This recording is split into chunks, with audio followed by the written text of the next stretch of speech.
Alright guys, welcome back to All Day RC. Welcome back to the update on this build. A few days later than what I wanted it to be, but been quite busy with other things, so I want to take my time and make sure I get it right. Okay, so obvious thing, as you can see, we've got the addition of a new body. Okay, so it's a red stock body, but I have added reinforcements to it, and I'll go through that when I take it off. Now, the idea we're going with this body was the red is quite translucent, and I've got plans to use that further on in the build, and that'll become clearer probably on the next video. Okay, so if I take the body off, okay, inside I've used shoe glue and drywall tape to reinforce all the points that normally pull through. Now I've put metal washers on the inside which are sunk in with the shoe glue and the drywall tape, so nice solid internal to the hole. Put much longer bolts on which are going to have some M3 nuts on them as well when they're done. Okay, exactly the same at the back. Then on the outside I've added these body washers, okay, and they just help, I've sunk them in with shoe glue as well, and they just help disperse the load over the hole and stop it from pulling through, so you're pulling on a much bigger surface area. The body washers, they are available from Todd Wimsley in the UK, and they're available from John Willard in the US. If you want to get hold of those guys, either leave a message on the comments below or check out my group All Day RC. I'll put a link for that in the description. Alright guys, so move the body to one side. Okay, now onto the truck. As you can see, quite a bit of red. I think last time you guys saw it, we had the chassis wrap on. Okay, but I've now added one of the All Day RC chassis braces. Okay, with the plate, and I've lowered the plate and used a pair of M5 standoffs on each one, or you could just use a single 10mm that'll do it, and then some M4 bolts. So these ones, for instance, are M4 by 25, sorry, M4 by 22, which is enough to go through the bar, through the standoffs, through the plate, and just to get a nut on the other side. Now this adds a huge amount of strength, stops all the flex that you get between the towers, which allows your centre shaft to bend. So since I've been running these in my trucks, I haven't really gone through sort of any of the same issues I was having with the centre shafts bending. Okay, now I've painted this red, as you can see, and then I've just given it a clear coat on top, and it just keeps it a little bit different, helps it stand out, and it goes in with the colour theme.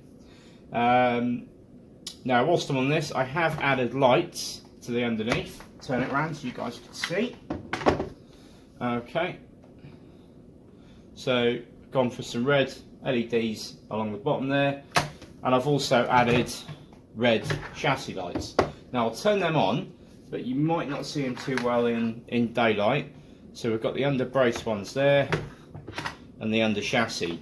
Now the under brace ones, when it is dark, illuminate the whole inside of the car red, and it does glow through the body. And if I can just try and show it, it does glow through and illuminates the red quite nicely, and at night time that does look absolutely superb. Okay, turn them off. They're just running off a 9-volt battery. If you want to see how to install any of the LED lights, if you look through my YouTube videos, there is a video on that. Okay, now the more astute of you will notice that the top of my receiver box is missing because I've lowered the plate and it comes into contact with it. Now, as what I've done is a receiver box mod. This is the John Willard receiver box mod. He came up with this idea, absolutely superb. So this is just a Rustler receiver box, easy to get hold of, fairly cheap, fits perfectly in place, and I've just drilled 2 holes and put it in with 2 M3 by 12 bolts, and then all the receiver and bits and bobs are going to go in there. Now at the minute I've got it this way round, but you can turn it the other way round if you want, so that your leads can go straight into there, the other side. Okay, it then makes that completely redundant, keeps this completely watertight and sealed. You can even get the plate 5mm lower if you want to. gives loads of room for the big upgraded motors that a lot of you guys are running. It keeps everything nice, simple and sealed. So absolutely brilliant mod. That's so simple. I was going to do a video on how to do it, but it's so simple that there really is no need for a video. Okay, I've got my motor mount in. Just finished making that. So again, chassis braces are available as well from Todd Wimsley and John Willard. John Willard's in the US, Todd Wimsley's in the UK, and the same for the motor mounts as well. Okay, this is the shortest motor mount that I do. There's also some taller versions available if people need it. Okay, this truck's going to be set up probably with mod 1.5 gears or a belt drive, and then when I do come to sell it, it'll come with both mod 1.5 and belt drive, so you've got the option there. Okay, what else have I added since we've last seen it? So I've added the A-arms, and I'm using 7 pins for the hinge pins. Okay, these are an absolutely superb upgrade.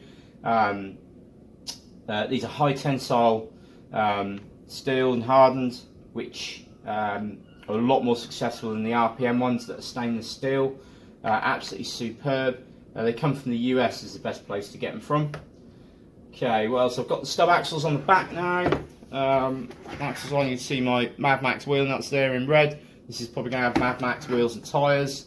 As you can see, we've still got the old RPM rear hub carriers. I've got CVD boots on the back, again available from John Willard and Todd Wimsley. What we've got, RPM rear bumper mount, RPM front bumper mount. Yeah, it's about where she's up to. The reason that the front hubs aren't on yet is I'm waiting for some ceramic hybrid bearings to arrive for them. But other than that, she's getting along very nicely. Hopefully another few days and I'll be able to give you guys another update video, and we'll start looking at installing the motor and the other electrics. Alright guys, hope you like that. Like I say, if anyone is interested, this truck potentially is going to be up for sale when it's finished, which should be in about a week, 2 weeks, something like that. Alright guys, thank you very much for watching. Happy bashing.